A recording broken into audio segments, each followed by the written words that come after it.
Hi and welcome to 12 Cards of Christmas 2019, and today we'll make an infinity card, which is one of my favorite cards to make. A bit confusing, but just follow me and I'll take you step by step.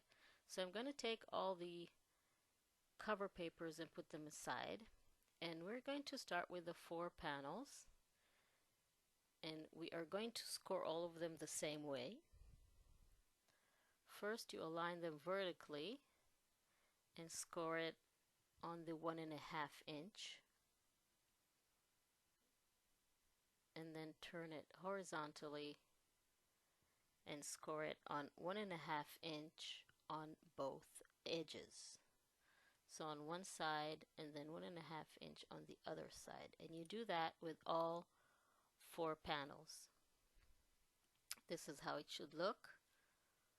Again, 1.5 inch vertically and then 1.5 inch on each edge on all 4 pieces that you have. Next, we're going to align just going to trim that. We're going to align 2 of the panels with the center fold line vertically, like this. Align them together and apply glue to all 4 corners, all the fold lines created corners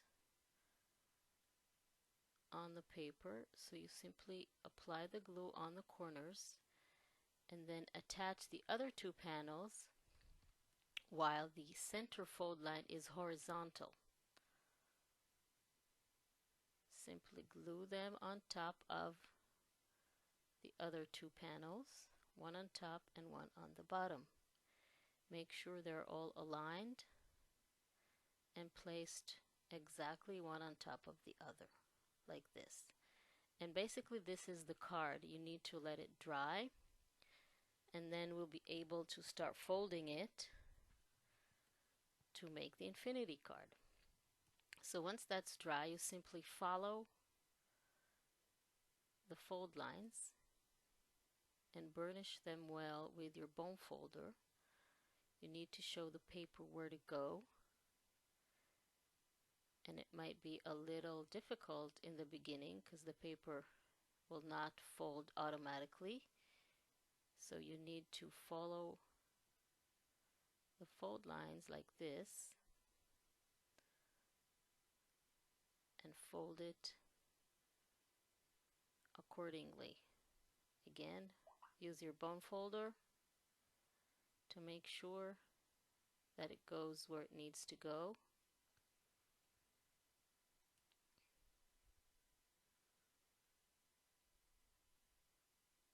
And you basically follow the center fold lines that we did on each of the panels.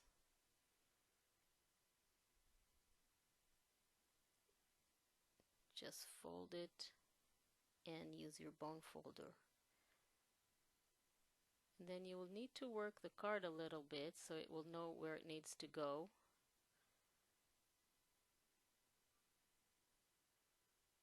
Just to make sure that all the folds are working.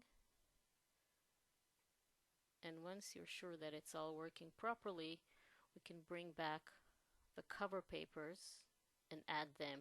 You can leave the card like this. All those cover papers are optional. You can add them, you can add some of them, or you can not add them at all. It's up to you.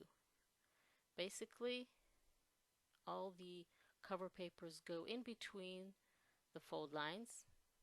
Otherwise, if you glue them on the fold lines, the card will not be able to move. So the entire effect will not work. So you need to see where the fold lines are, and according to that, match the size of the cover paper. All the measurements for all the pieces of this card are in the free printable cutting guide that you can download in the link in the description under the video. I didn't cut all the pieces in the cutting guide because I'm not going to cover the entire card, just some of it. You can basically decide how many pieces you want to cut and what parts of the card you want to cover. So I'm starting with the larger squares and I'm adding them. Just fold the card until you reach the same position as me, and then you'll know exactly where to add the cards, the front panels, so you won't get confused. Just making sure that I'm adding them to the right place because I don't want to interfere with the movement of the card.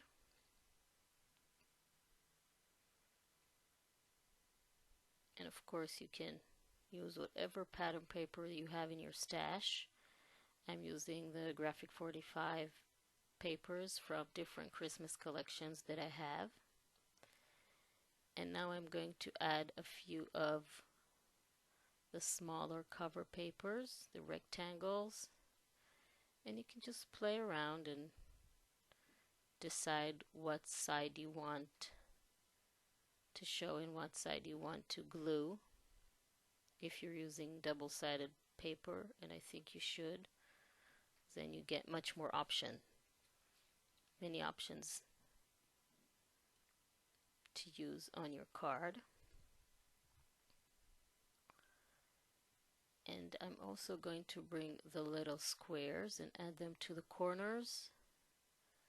Again, where you're covering or embellishing is completely up to you,